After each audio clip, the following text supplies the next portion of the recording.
রাজ্যের কর্মচারী শিক্ষকদের কাছে আহ্বান জানাচ্ছি আপনার বাড়ির মা বোন স্ত্রী কন্যার সুরক্ষার জন্য। Hi friends, welcome to my channel. DA প্রসঙ্গে বলতে গিয়ে সংগ্রামী যৌথ মঞ্চের সম্মানীয় কনভেনার ভাস্কর ঘোষ মহোদয় যে কথাগুলো বললেন সেগুলো নিঃসন্দেহে ইঙ্গিতবহ এবং যথেষ্ট তাৎপর্যপূর্ণ। কারণ আমরা সবাই জানি সংগ্রাম যৌথ মঞ্চ ডিএ আন্দোলন প্রায় কয়েক মাস বা এক বছরের উপরে এক বছর কয়েক মাস ধরে একটানা রোদ জল এবং কন্টিনিউয়াসলি ওনারা কিন্তু আন্দোলনে সামিল হয়েছেন। যদিও আমরাও মাঝে মাঝে আন্দোলনে ওখানে যাই, কিন্তু ওনারা কন্টিনিউ ওখানে বুক চিতিয়ে পড়ে আছেন। আমরা সবাই জানি all India consumer price index অনুযায়ী সমস্ত রাজ্যে ডিএ হয়, শুধু ব্যতিক্রম হচ্ছে পশ্চিমবঙ্গ এবং আর দু একটা রাজ্য।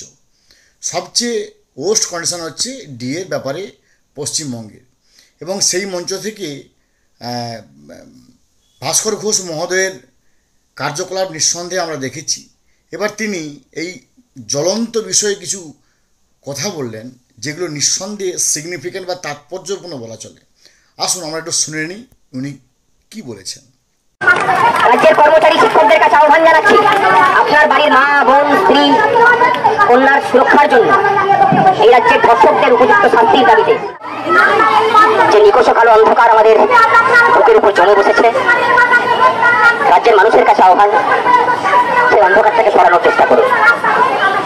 কোনো দলীয় রাজনীতির নাগপাশে থেকে সেই অন্ধকার কিন্তু সরবে না। তাকে যদি সরাতে হয় মানুষকে মানুষ হয়ে মানুষের পাশে দাঁড়ানোর অভ্যাসটাকে রপ্ত করতে হবে।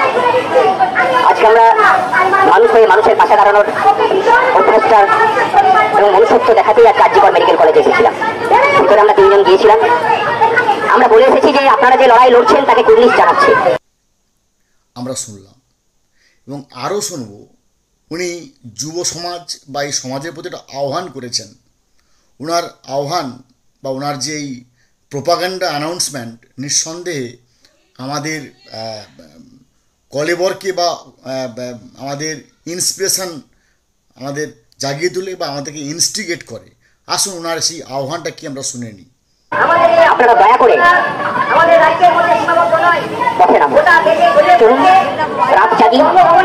বাঙালির যে অপশাসন আমাদের উপরে বাসা বেঁধেছে, যে জঙ্গলের শাসন চলছে, সেখান থেকে স্বাধীন হই আমরা। স্বাধীনতার প্রাককালে এবারে অন্তত সেটাই আমাদের তিন সংঘ, যে আর আরজিকর নয়, আর কামদুনি কাণ্ডের মতো ধারাবাহিকতা নয়। এবার অন্তত সরকার নিজের থেকে এগিয়েছে, অপরাধীদের শাস্তির জন্য আন্তরিকভাবে সচেষ্ট হোক। ধামাচাপা দেওয়ার বিচার আমরা চাই না।